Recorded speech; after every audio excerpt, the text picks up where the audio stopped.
Speculative Futures and how its associated storytelling and design tools are ways to serve as practical approaches for creating the urban resilience that this century really demands.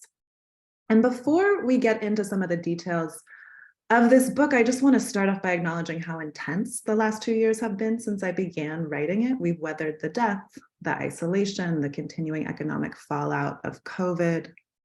We're going through scales of political unrest, definitely in the country where I live in the United States and also abroad, that we haven't seen for generations.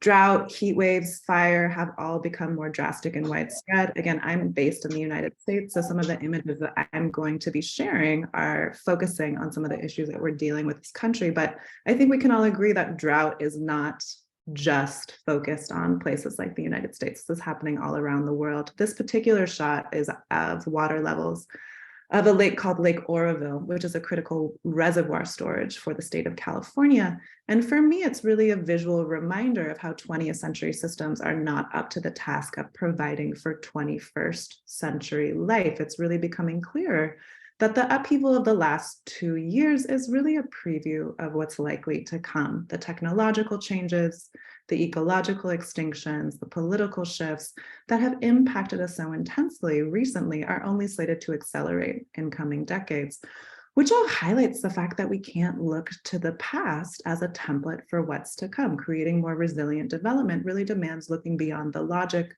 of what we know to imagine what else could be. So given this pressing need for imagination, people in urban design and architecture could be leading the push for proactive adaptation, but for the most part, we're not. And I say we because, as Julian described at the beginning of this chat, I'm a landscape architect and urban planner by training and experience. And like me, others in the development sector, architects, planners, engineers, were trained to speculate about the future. We study, we apprentice to learn how to imagine projects that don't exist yet and figure out how to make them real. This is a shot of the Harbin Opera House by Mad Architects, and it's been lauded, and rightfully so, for pushing the boundaries of structural capacity and different kinds of glazing that also double as a structural capacity orientation. So like all buildings, it started out as a figment of someone's imagination. Designers came up with a new approach for building, imagining what didn't exist, found ways to translate that approach into the physical world, and the project was a fiction until it became real. This idea was developed first on paper and through diagrams, models, presentations. Again, it went through the design process. We're all architects, planners, designers trained with these tools. All projects begin as speculative realities until they're built. But despite these imagination-focused skill sets, emphasis in the development fields is often placed on perpetuating the status quo. Many municipal planning departments all around the world, but definitely in the United States where I live for sure, are too underfunded, too understaffed to enact proactive change. We're talking bureaucratic blockages that minimize motivations to take new approaches because it's a lot easier to push things forward, to get them permitted, to get them funded when they're familiar to what's been done before. Given the mounting uncertainties of the times that we live in, that trend is becoming increasingly dangerous. Subdivisions are still regularly built in high-risk fire areas with minimal protections in place. We're seeing this arise in different areas around the world. The massive fires that are taking place in Portugal and Spain in recent years, also in Finland, definitely in California where I live, also Australia. When we build in places that are fire prone, the intensities of the conditions that are coming down the pike in current years are making those spaces increasingly vulnerable. Systems for building new housing are still largely based on supporting population sizes and density levels that made sense decades ago. And that's made construction rates slow to the point where houselessness in many different parts of the world is an exploding crisis. Building in floodplains, still common practice. This is a shot of flooding in Western Germany that devastated the region in the summer of 2021. The mounting severity of these events stems in part from the fact that we're in a crisis of limited imagination. We have limited imagination about what our cities are, the intensity of the conditions that they're facing, and what we need them to be in coming decades. And that limited imagination is in part the result of a long-standing trend in urban development that sees the future largely as a place to be forecasted and controlled. Given today's scales, scopes, and speeds of change, that kind of thinking is faulty, because even with the best research and foresight, urban life is going to continue to morph in ways that are beyond our prediction. The past is not a sufficient template for what lies ahead. We also have limited imagination about whose vision should be valued in city making. And that trend perpetuates urban development's long legacies of exclusion. For generations, the work of city making has often limited public participation in order to minimize opposition and accelerate built work. A lot of communities have been dismissed, disenfranchised, displaced as a result, which sets the stage for a lot of the social and economic inequalities that plague so many of our cities today. So many of you are likely familiar with the phenomenon of urban renewal that shapes so much of 20th century development in the United States, parts of the UK, and abroad for a lot, again, of the 20th century. And it was a mode of cleaning up what at the time were often denser cities to make them greener, more spacious, what urbanists at the time thought would really be better places to live. Many of these redevelopments happened in communities of color, more low-income communities, the residents of which were rarely consulted and often displaced in the process. Again, in the United States, this often focused on communities of color. This particular shot is of a demolition zone in the city of Pittsburgh in 1957. It was an area of historically African-American neighborhoods. So in the years since, this kind of development has been increasingly decried in architecture and planning, which is great, but its effects unfortunately live on, and that's due to what some researchers call root shock. So when people are displaced by movements like urban renewal, they're forced to replant themselves, usually without help, making them less able to build the economic and social resilience that less impacted communities are able to create. Generational wealth becomes less available, making the impacts of urban renewal projects resound really loudly today, because when new projects are built, particularly again in the United States where I live, gentrification and displacement often happen in addition. This particular shot is at the SoFi Stadium in Inglewood in Los Angeles. When it was originally pitched, part of its promotion was about bringing jobs and revenue to the area, which again was predominantly Black and brown, much more low income compared to other areas of the city. A lot of gentrification has occurred as well. And I've sadly found in the projects that I've worked on over the years that community displacement is still considered as an occasionally necessary evil. Urban development still often returns to what's familiar, to employing imagination to persuade others that what's proposed is the necessary path forward. When imagination is a means for persuasion and development, the benefits are rarely evenly distributed. Because presenting futures as predictable as these prime forums for persuasion requires grounding them in logic that makes sense today, when we operate within the confines of conventional wisdom. Envisioning alternative trajectories becomes really hard. This is a shot of a neighborhood in Sao Paulo, Brazil, where the country's income inequalities are particularly obvious directly adjacent. When we become so used to the systems that create situations like this, it can be very hard to acknowledge that alternative paths forward might actually be achieved. So placing borders around our collective imagination can make long-standing issues appear increasingly intractable, and dystopian futures much more inevitable by the day. And given how dark current conditions can feel at times, it's easy to understand why imagining alternatives and enacting desired change can feel so difficult. This is a shot of San Francisco, California, where I live. In the fall of 2020, when there was so much smoke in the air from wildfires going on in the region that the sky literally turned orange for the entire day. It was darker, it was stranger, it was cold. The heat from the sun couldn't actually reach us on the ground. It was more frightening than any apocalyptic sci-fi film I've ever seen because it was real. It made me deeply sad, like that baby. I was crying at certain moments. During that day under those skies, when the warmth of the sun couldn't reach us, it was really hard to remember that Armageddon wasn't guaranteed. But the truth is that it's not. The future is not a given. And if we don't want dystopia to be our inevitable future, we have to think differently and more creatively about what could be. The things that we picture in our minds are what we're more primed to accept, to embrace, to enact. And if we want more resilient cities, we have to shake off the limits that we place on our own imaginations. When we use imagination to cultivate degrees of self-determination, again, to imagine the futures that we want for ourselves, we're better equipped to create those cities, not just for the few of us, but more potentially for all of us. So the field of speculative futures offers some powerful ways to do that. For those of you who are not familiar with it, and I'm imagining that many of you probably are, so I won't spend too much time going over these particular brief examples. These are design approaches that create high resolution visions of potential realities. fostered by disciplines like film, fiction, industrial design, also architecture. These are ways of using speculation to provoke critical thinking about what lies ahead. One well-known version is Star Trek. Funny, culty show from the 60s, also a great example of the power of speculative futures, particularly one type called science fiction prototyping. A lot of tools that we now use daily, tablet computers, devices that translate language as it's being spoken, originated on this show. It also showed a slightly more racially progressive and gender equal future than what was going on at the time in the 60s when it came out. So again, it envisioned this alternative trajectory that we could move towards, in part by questioning the logic of what was happening at that current moment, challenging us to envision an alternate trajectory that we could move towards. World building is another kind of speculative futures approach. A lot of us know it, even if we're not familiar with the name. This image is from the movie Minority Report. The film is set in a future time frame around 2050, and to build that world, the filmmakers had to research what 2050-ish could be like. This came out at the turn of the 21st century, so about 50 years before this time frame that the film was set in.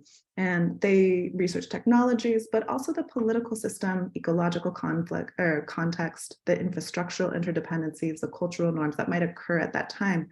So world building is really about grounding, right? These different technological innovations, infrastructural shifts that could happen. And they were so good at doing that, at grounding what at the time were really fringe areas of research. Responsive targeted advertising was not widespread, touchscreen technologies were not common, that it led to hundreds of patents in the years since, because people could see how these tools were grounded in daily life in a personal way of moving through the world. But world building is an ancient practice. It's part of cultures all over the world. Ancient Greeks, Aztecs of Latin America, Norse gods of Scandinavia all come from a collective world building process that, again, has been practiced throughout human culture and history. So it's something that all people from all around the world have some sort of connection and exposure to. Speculative futures can also be experiential. That can be in analog form, these days also increasingly in digital form. One example is called Bidibon First Light. This is a virtual reality exploration of an intensely different future for the city of Toronto, Canada. It was created in 2018 by the First Nation artist Lisa Jackson. And it's an interactive virtual space. You put on the goggles, you explore Toronto as it might occur in a very climate change future where it's flooded, it's warmer. Animals are building nests in skyscrapers. People are growing food on the top of buildings. And so as you move through the city, you also hear the languages of different First Nations peoples who have lived in that area for a very long time, the Wendat, the Ojibwe, the Mohawk. And so it's a way of experientially connecting to the past of Toronto while also envisioning a particular trajectory for where its future might go. Design fiction is another approach. These are typically ways of prototyping tools that might occur in a given scenario. One example that I love is called the Ayapo Repository. It's a project from 2016 by the artists Ayoda Molo Akusende and Salome Asega. They created the project as a museum and a resource library housing artifacts that affirm the futures of Black people. And they brainstormed these objects with different communities and then made those objects in physical form. Speculative futures can also be more simple in their tactics. This is a project by the artist Candy Chang. She did a series after Hurricane Katrina hit New Orleans in Louisiana in the United States in the mid-2000s, covering buildings that were abandoned and boarded up after the hurricane with stickers that asked people to add their ideas of what they wish those buildings were instead. And its simplicity gets to some of the heart of what speculative futures are all about. They're really a way to ask what if and why not? What else can exist in place of what is here right now? Because by exploring what's possible, speculative futures tools cultivate a kind of critical thinking about the present and more imagination about what can lie ahead. It's about embracing the fact that what we call the future is really a construct. It's an amalgamation of our assumptions, our interpretations, our inferences that are based on research, our personal experiences, and also our memories and aspects of how we orient towards hope of what could change over time. So rather than presenting the future as this certainty, this predicted place that will definitely occur just the way that we say it will, speculative future is about working with those constructs and employing tools for prototyping, for testing, evaluating the ramifications of where our imaginations can lead us over time. So approaches can be mixed and matched together and merge speculative design, design fiction, experiential futures, and world building on one of my projects from a few years ago called Sea Level Stories.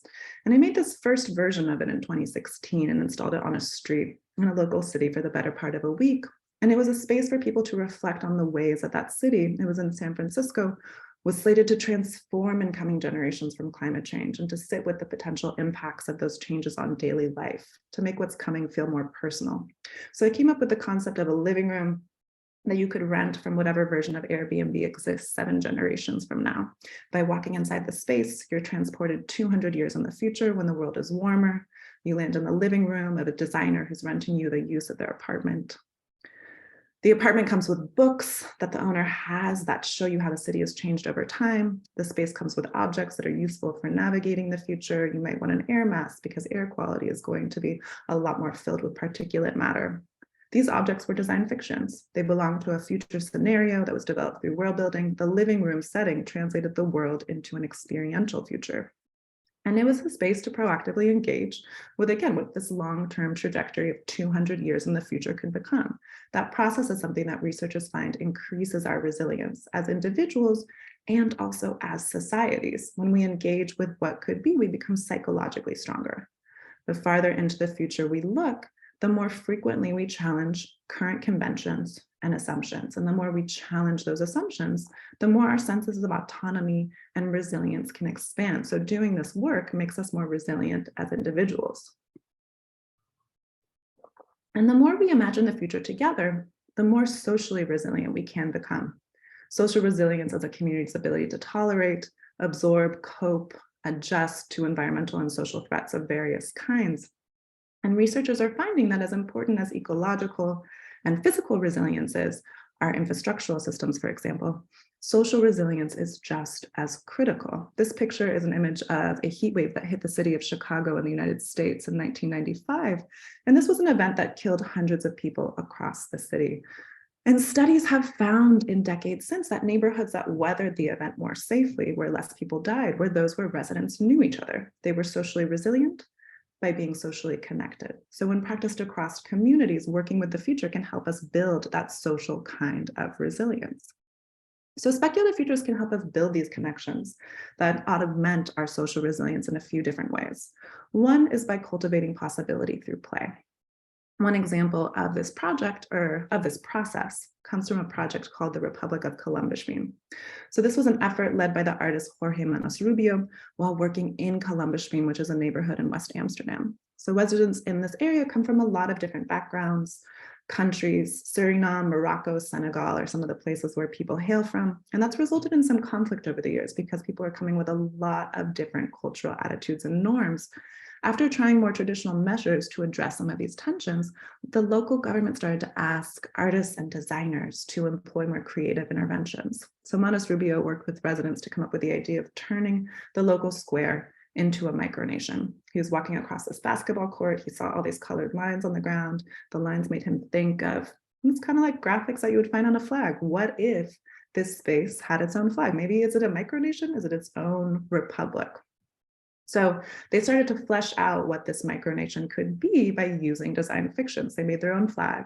They made passport. They made stamps. They created a national space agency. They used Tyvek kites to test future rocket launches that they could take. They created their own Olympic sports team. So this was an exercise in world building and articulating a new high resolution depiction of what could be using a cohesive vision of an alternative reality.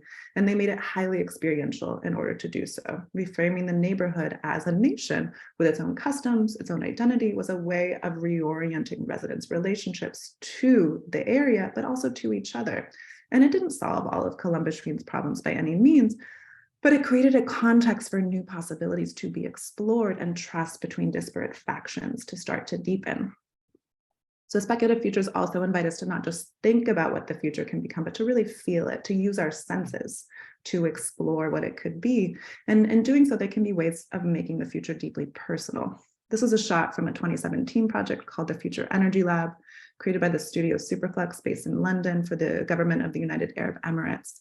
Superflux created a series of interactive experiential futures with the goal of influencing the country's long-term energy policy. So they created 5 different scenarios of where energy policy in the coming decades could lead, and then created different simulators, role-playing games, interactive objects to bring those scenarios to life. So the prime minister, head of cabinet, Ministry of Energy, policymakers, different stakeholders who were decision makers on how energy policy might evolve were engaging with these different pieces that brought these scenarios to full-fledged multi-sensory experiences. In one scenario, people got to smell the air that would occur if current fossil fuel emissions rates continued. And it was a pretty noxious mix of carbon monoxide, nitrous oxide. It smelled like rotten eggs. You could get your nose up in it and really not just think about how the air might smell, but to actually smell it. So soon after the project's completion, the UAE announced its national energy strategy for 2050, and it allocated $163 billion for investment in renewable power. It's not clear what precise role the Future Energy Lab played in enacting that choice, but the prime decision makers for that strategic plan all participated in this installation. And it articulates some of the power that comes from how, and I'm borrowing a phrase from a noted futurist, Stuart Candy, who many of you I'm sure are familiar with, that speculative futures helps us to not just see into the future, but to feel into the future. Feeling into the future can help us relate to coming decades as the personal spaces that they inherently are. They're places where we will be living when we're older, where our children, our grandchildren will be living. So when we connect to futures personally, it's a bit easier to take or to relate to them as the dynamic spaces of possibility that they truly are, rather than the static conditions that cities are often planned and presented as being. Speculative futures are also powerful ways of balancing long and short-term thinking. So a lot of us think about the future, I'm assuming, probably don't have to espouse the value of thinking a little bit beyond the here and now, but it can be hard to find a balance between the parts of our brain that work with long-term vision and those other parts that are targeted more towards the short, because speculative futures focuses on narratives that are linked to specific and personal forms that can be very strong ways of creating that balance. One example of what this can look like is a project from 2010 called Anaeropa, and it used speculative design for an exploration of what Europe might be like in the year 2050. This was part of a vision document that was funded by the European Climate Foundation. It was developed by architect Rem Koolhaas's OMA. He has a research subsidiary of OMA called AMO. The project depicted a future that was based on renewable energy production. So Europe's old boundaries are totally dissolved. They're replaced by new fictional states that are shaped by the types of renewable energy that each one is able to generate. So this is a future where most of the energy is coming from the south, called Solaria. That's where all the solar power is being generated. The north really has tidal states. It's got geothermalia. Over in the east is Vrania. So all these states are, again, dictated by the kinds of renewable power that each one can generate. And they're all connected by a centralized grid, and that grid serves to redistribute renewable energy across the continent according to season. So most of the energy supply in the summer is coming from the south, from Solaria. In the north, it's coming from a lot of that tidal and wind energy. And this is a scenario where Europe's carbon emissions have dropped by at least 80% from 1990s levels, and the continent is almost entirely energy independent. So this is obviously fanciful, and it's also based on detailed research. So the team included consultants and researchers from McKinsey, Imperial College London, Oxford Economics, and they worked on the early research phases that created a technical economic analysis of energy rates, greenhouse gas emissions, and infrastructural conditions across Europe. And what they showed was that Europe as a whole, and this was in 2010, this was years before Brexit, was the world's 3rd largest greenhouse gas producer. And it also produced sustainable renewable energy initiatives in really haphazard ways. So a lot of solar farms standing in dark parts of Germany, wind farms attempting to operate in parts of Italy that don't really have a lot of wind. So Anaeropa becomes this whole-scale redesign of the entire continent that reaches across the Mediterranean to include North Africa as well, that really tries to say, hey, if we're going to do renewable energy, let's do it smart, and let's do it in an organized and cohesive and collaborative fashion. It's not a viable plan. It was never intended to be. Reorganizing an entire continent, not just by energy infrastructure, but by geopolitical borders, is obviously crazy. Instead, Anaeropa was used as a framework to assess the technical and economic feasibility of achieving really large-scale emissions reductions.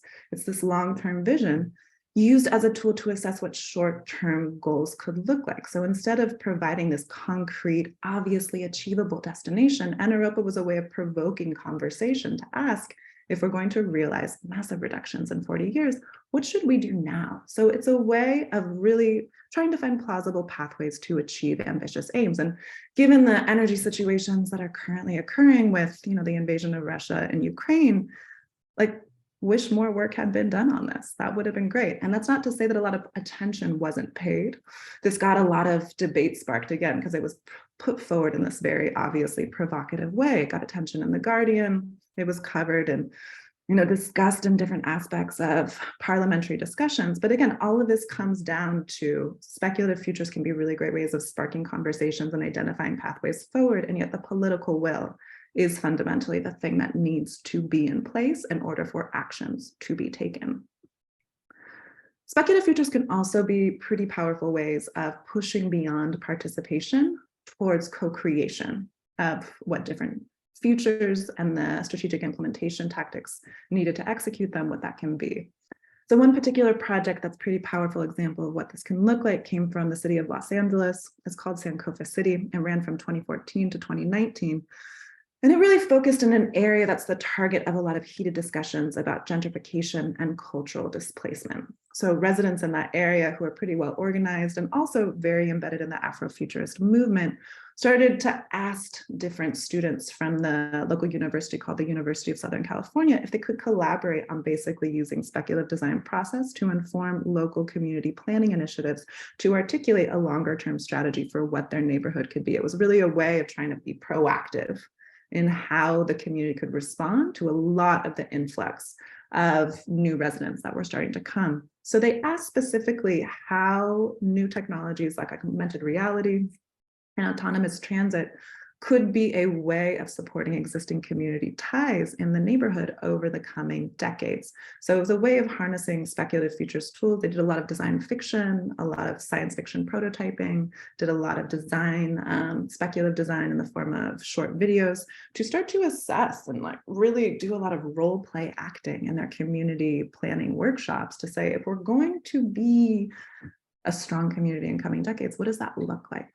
So community leaders have since used a lot of the visions that were developed through this process to start to actually translate some of those ideas into implementable action. One of them is that they've got funding from the federal government to start to implement pilot tests of autonomous vehicle fleets as free community transit for the neighborhood. So it's part of a kind of long-term process of people from this community using these tools to discuss amongst themselves what their long-term preferred trajectories of their community development might be, and then really advocate for implementing those visions on a wider scale, both locally, but getting resources at much wider scales in order to make sure that their visions are the ones that are being pushed forward. So this is an example really of how speculative futures can help us enact shifts from not just asking people what they want to see, but really using tools to have people articulate what they want and then push those articulations into implementable action.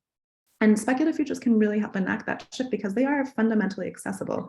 All of us know on a certain level how to use them because all of us have an imagination. Because the ways that we imagine the future do fundamentally impact the products, the infrastructure, and for sure the cities that we end up creating. The phenomenon of 20th century urban renewal that I touched on at the beginning of this talk was inspired in large part by a guy named Ebenezer Howard's 19th century visions of what he called the Garden City. The Garden City was in turn heavily shaped by science fiction and fantasy, specifically a book called Looking Backward, 2000 to 1887, written by a guy named Edward Bellamy. This was a book which envisioned the city of Boston in the United States in the year 2000 as a socialist utopia. It was the third largest bestseller of its time, very popular. And Howard was so inspired by its depictions of peaceful streets, green trees, orderly storefronts, that he came up with the Garden City as a kind of suburban ideal. So what we imagine has real world impact. This was a speculative vision of a potential future influenced by somebody else's imagination. These days, our collective imagination about the future skews heavily dystopian. That's reflected in the movies we watch, the books that are out there, the media that we consume. And this dystopian dominance is a problem because with existing visions of the future skewing so heavily apocalyptic, adaptive planning becomes a lot more difficult to achieve. Assuming the future will be apocalyptic, as dystopian visions tell us, is a way of really convincing us that resistance is fruitless. These are stories that tell us to do less, despair more. And when we don't push back against these dystopian narratives, they increasingly become real life. Sid Mead, the same visual designer who helped to craft the Blade Runner aesthetic, again, great film, hugely influential, also a dark vision of city urban life. He started visiting the Gulf region to consult on building projects before he died in 2019. So dystopian influence extends much farther around the world, specifically from the movie Blade Runner. We're going to get into some details here. The left image is Blade Runner from 1982. The right image is Beijing in 2013. Again, what we imagine often has very real world impact, especially when we look at its impact and trajectories over different periods of time. So speculative futures work with the fact that the future is not a destination. It's a process, it's a path. We all have the ability to walk that path because we all have the ability to imagine. These are ways that we can walk this path together. And we do it by asking ourselves fundamentally, what if? What if we push beyond the limits of what we think cities can be? What if we look critically at whose imaginations are valued over others? What if we reoriented our collective imagination towards possibility rather than dystopian demise? There are a lot of opportunities to take these tools into different scales of society and different roles that stakeholders can take moving forward. On a governmental level, that might look like creating futures offices within municipal, regional, or state systems, providing places for imaginative co-creation to occur on a certain basis. If any of you are planning officials, this might sound familiar. A lot of planners do this work on an ongoing basis, and yet a lot of times when we do this collaborative imagination work within an orientation, have a planning office, they're usually in response to projects that are already moving forward. We're asking people to give advice or input or responses on things that are already shaped and taking place. That can create a really reactive sort of dynamic that can oftentimes, if there are existing and longstanding issues of mistrust, for example, taking place, it can be hard to really create the sort of consensus, collaborative capacity, feelings of trust and faith in other involved parties that are required for these projects to move forward in more effective and grounded and co-created ways. So if there is potentially on a governmental level a home for this work to take place when it's not directly tied to other projects, it creates a certain place again for that possibility to be fomented, supported, etc., on an ongoing and iterative basis. For NGOs and civil society, that might look like acting as mediators, can be really powerful when we're talking again about entrenched divisions between participating parties. And when we're talking about, government institutions, they haven't always helped out all people who live in a particular urban or regional area. Having a slightly less aggressively participating organization come in to act as a facilitator or mediator can be a very powerful addition to the process. Also, translating research, not just into papers, but through different experiential speculative futures approaches can be a really valuable way of translating information that right now often stays inside of academia or in think tanks, and really translating it in ways where more people can understand it. Not everyone is trained in order to understand or respond to academic jargon. How can a lot of this information be put out in ways where people can say, this technological intervention or this, aspect of climatic change, how can I feel what it means for me? A lot of funding stuff can come from the private sector. How do we fund different futures literacy initiatives at different scales of society? And how can they be targeted to speak to different sectors of the population? What works for somebody who's 75 might not necessarily be the thing that speaks to a person who's 18. As individuals, I think we can also just think about the role of futures in our own lives. Speculative futures can be a very personal practice. Where do we want our lives to go in 20, 30 years? Are there similarities between those visions with other members of our families, our partners, our neighbors? And what are the steps that we might be able to identify to take to envision what those maybe shared trajectories could look like over time? What are organizations that are out there that are maybe doing that work that we can either get involved with or fund? So doing this work is not going to save or solve the many problems that our cities face. Its power really depends on how these tools are harnessed, to what ends. But if we're talking urban professionals like me, but really all of us who live in cities, can start to accept that the futures that we're designing for are constantly in flux, there is a chance of getting closer to creating the more resilient spaces that we need to embrace what's headed our way. So I'm going to leave it there, and excited for any questions that people have or other aspects of discussion. Thank you so much, Johanna. That was really great. I learned a lot, and I kept finding links to the things that you were saying, and the names that you mentioned. Really, really fantastic. I have questions, but I see that we already have one from Bisiv. Do you want to maybe ask the question yourself? Oh, there he is. Yes, please. Hello. It was a lovely, wonderful presentation. What a true believer, and what a transformational leader. So it's not just speculative, it's very much transformational. So thank you for your work. A lot of the time, collective imagination and how collective imagination can create new worlds. But how do you create both, I guess, use the collective imagination in creating the dystopia? So imagine it like Dante's Hell, but also create the remedies for that. So when you think of that journey, what are the steps the average folks could take? Thank you. Yeah, great question.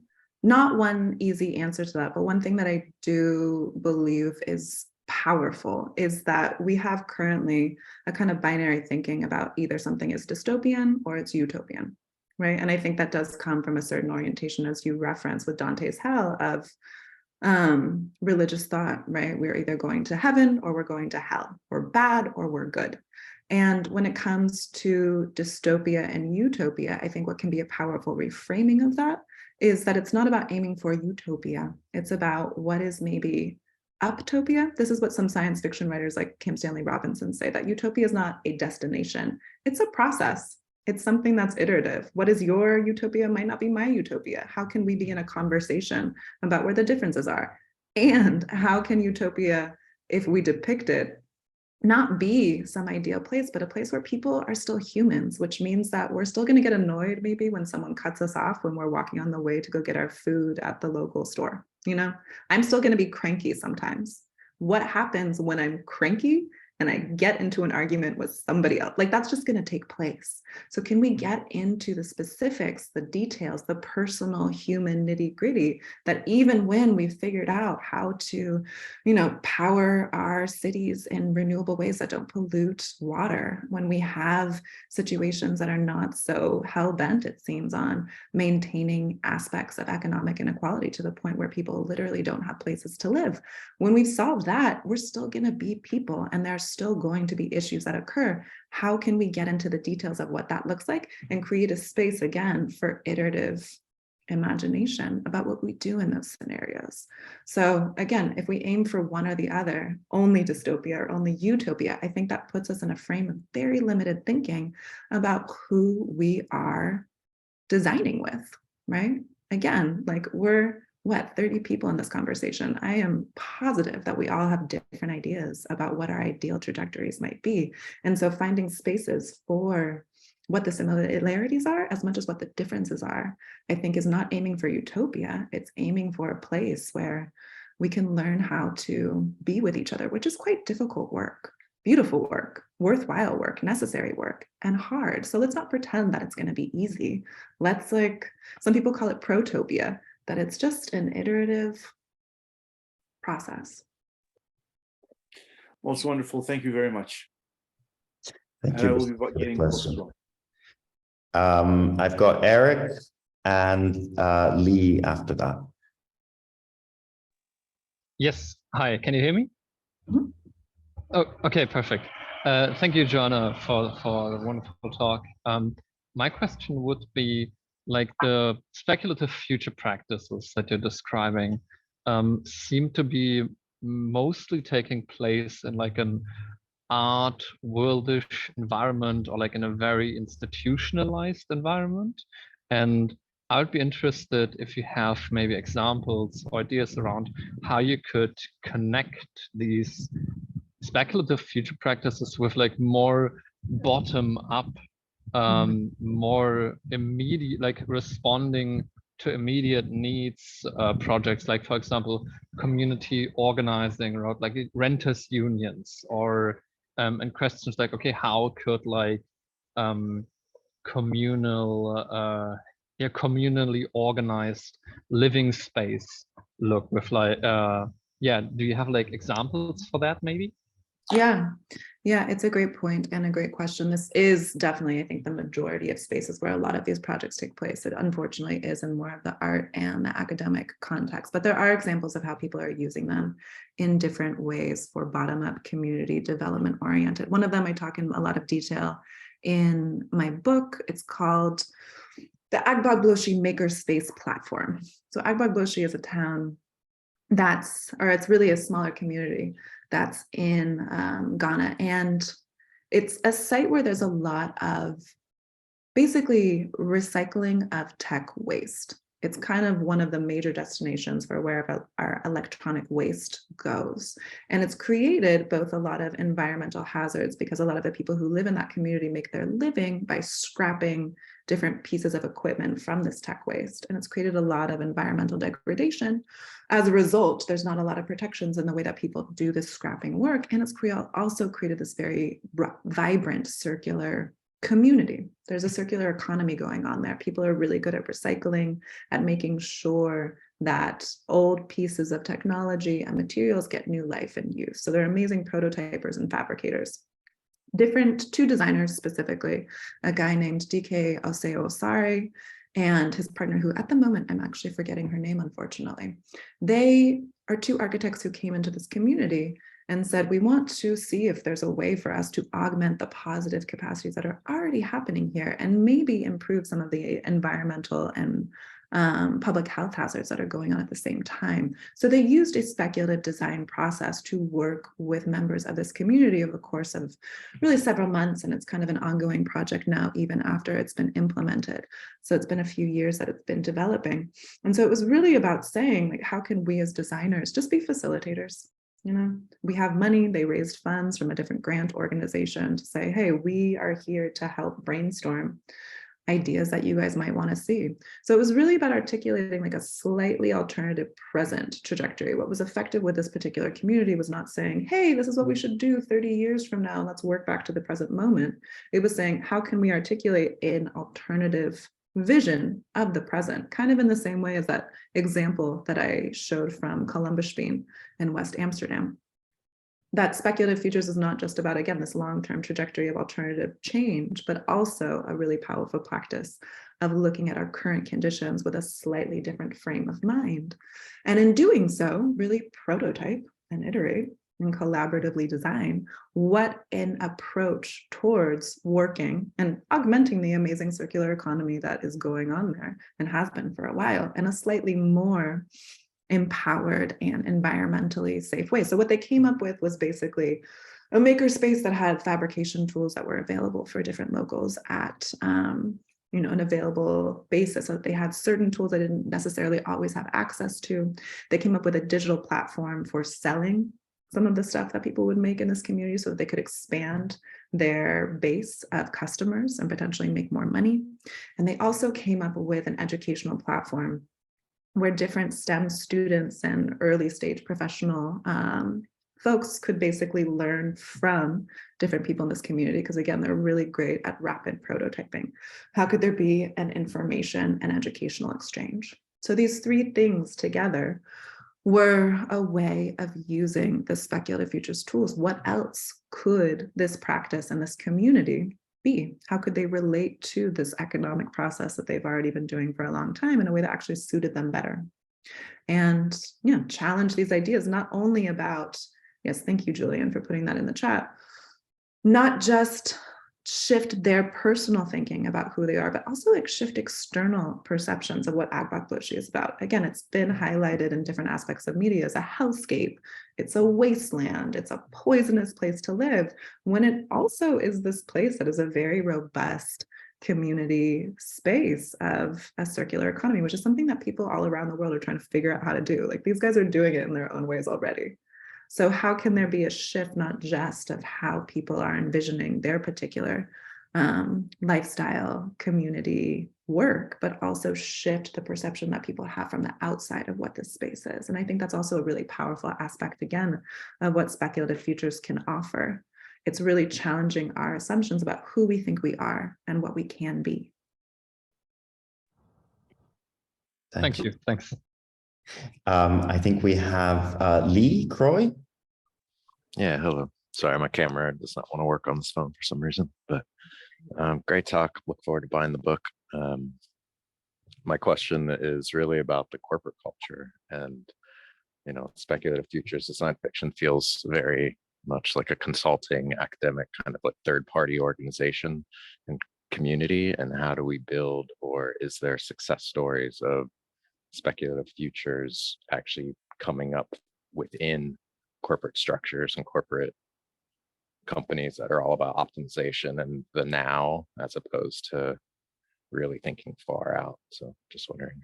Yeah, it's a great question. And I would definitely not claim to have the absolute answer there, because I think on a certain level, when it comes to working with corporate clients, a lot of it is about identifying a return on an investment, right? Speculative practice is hard to sometimes say, like, this is what you're going to get financially from doing this work. And that's not always the easiest thing to point to. There's not a lot of like key performance indicator stuff that are really easy to identify. And I think that it's also harder to convince corporate clients to pay for that kind of work when we're in a more economically precarious situation like we're in right now. I've definitely seen those go together. When we're doing great economically, everyone's like, that's interesting. Yeah, tell me more. Like, great, we'll like put that into the research, blah, blah, blah. And when we're not, I usually have to hide the process a little bit more and like focus more on the strategic planning aspect rather than on the speculative narratives. So I don't have a great answer for that. And I think it's going to be a continually evolving conversation. And I think for me, that question really gets at, what does it mean to engage in speculative practice at different scales of our society when we live under a framework of capitalism, which is really about short returns on investment, looking for a really rapid kind of benefit for putting the money behind this sort of work. Because I think the power that I've really found in the work that I do, and also in the research that I see, is that it's really about capacity building and that collaborative visioning, which is essentially a big key part of, I think, using these tools on a wider scale basis, is something that doesn't really go on a timeline that you can anticipate so perfectly, which is oftentimes what corporate clients want. They want to do their project, and they want to have community feedback that's usually positive.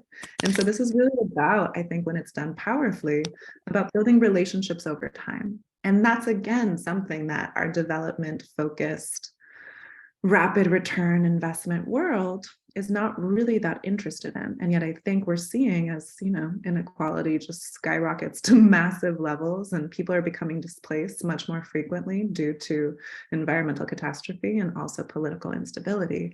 It's going to become more and more necessary to find ways to speak with each other, to build trust with each other between really disparate groups. So again, I don't have the answer to what that can or should look like, and how corporate partners can be invited to be a part of that process, and maybe even really fund it on a massive level, which is why I think, speculative futures tools are not the silver bullet panacea by any means. Like, they're an approach, and it's all about the ways in which we use them.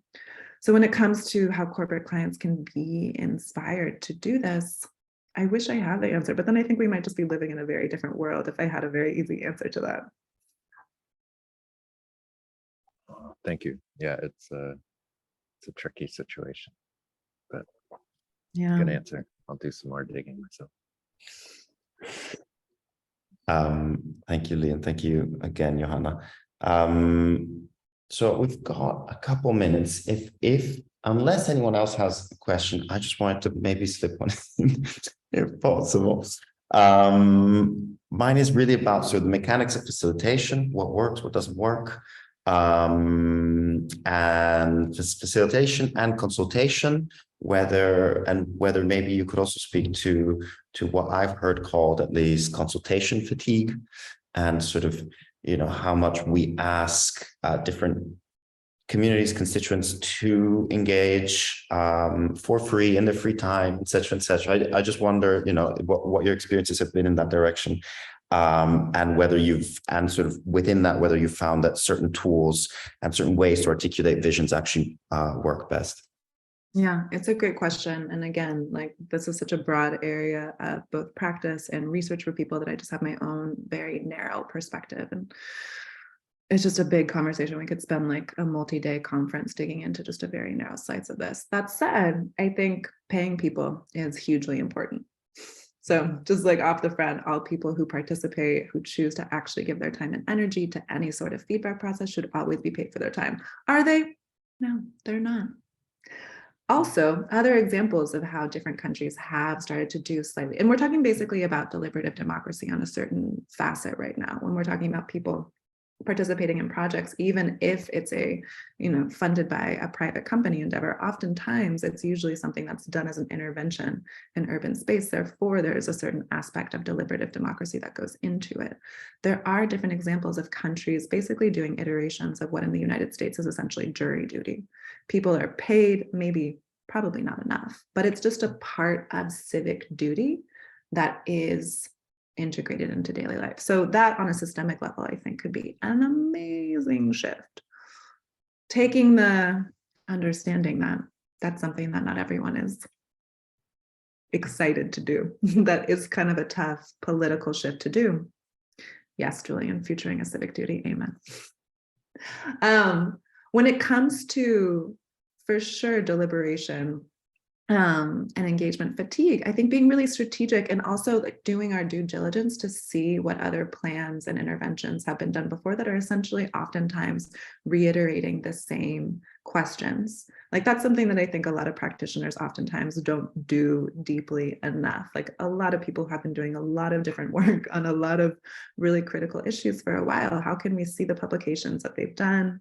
How can we like see some of the video documentations of meetings that have been going on so that we don't ask people the same stuff that they've already been putting out there? Once that has gone forward, then I think also being really strategic about how interventions take place so that, maybe touching base with one or two particular leaders who seem to be like very passionate about it and say, hey, doing this thing, we're looking to really create a collaborative process. What do you think about blah, blah, blah?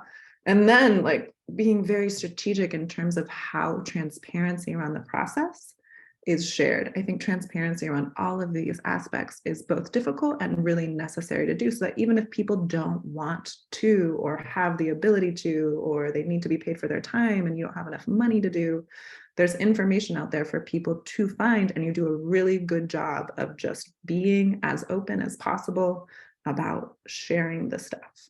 So I think all of that as a context for the work to occur is hugely necessary. And it also takes a lot of time and energy to do. Like that's not an easy thing. So just to be real and upfront and acknowledge all of those factors.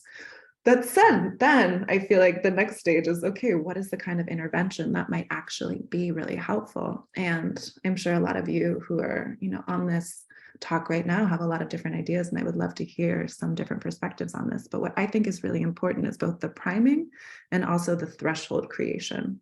That when you are entering into a space, there's a certain kind of understanding that either you've been given ahead of time, hey, we're doing this thing and this is what it's about, or sometimes the priming is like reading things from afar. You have text maybe big enough that people are able to see what they're coming towards and have like a certain, I'm entering a different space. So by the time that they get to the threshold that you've created for them, and maybe in a digital environment, that's actually like, if you're in a VR situation, it's how you actually come to the headset, or it's the different sorts of UX prompts that you have as you move through a particular kind of digital experience. If it's in person, moving people through a particular space or having some sort of a reflective process before they enter whatever future scenario they might be invited into.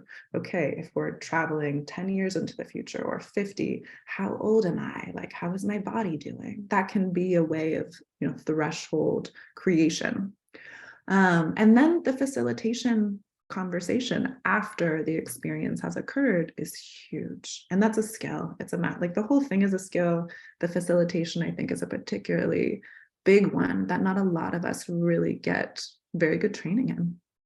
I know for me, somebody coming through apprenticeship and educational, training to get degrees. Like none of the facilitation aspect was really how I was educated. And it's hugely important. When I'm around people who are really good at holding space, I feel so much different. I feel safer. I feel more open. I feel like there's just more possibility in the conversations because I know that it's being held really skillfully. And when it's not, you totally feel it. So a lot of stuff is at play there. And I think also too, when we're talking about, I think this is a problem to always be talking about how we scale up some of these things, but I also think it's a necessary question. How these things are facilitated at larger scales, we get into a lot of the same qualms and problems that happen with a lot of really digital, online, social media conversations, which can be a lot of trolling and a lot of negative, aggressive violence. So how these things are mediated, I think, are also changing rapidly just because the tools that we use to communicate with each other are also changing quite quickly. So again, no perfect answer to that. This is stuff that people spend their lives trying to understand and practice. But those are just some of my brief takeaways. Very curious what other people might potentially be doing or thinking about in this area. Yeah, same here. If anybody wants to sort of contribute ideas about facilitation and consultation, I'd second Johanna's curiosity. Although I am aware of time, I know that it is, we are 4 minutes past the hour.